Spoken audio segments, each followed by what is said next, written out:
Chhattisgarh, Sindhudurg, Kolhapur, Sangli, Ratnagiri, Satara, Solapur, Poona, Raigad, Thana, Palghar, Ahmednagar, Osmanabad, Beed, Latur, Nanded, Parbhani, Jalna, Aurangabad, Nashik, धुळ्यान, Nandurbar, Jalgaon,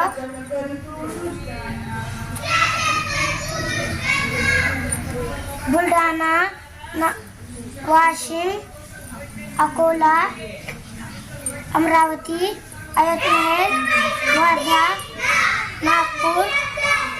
Chandrapur.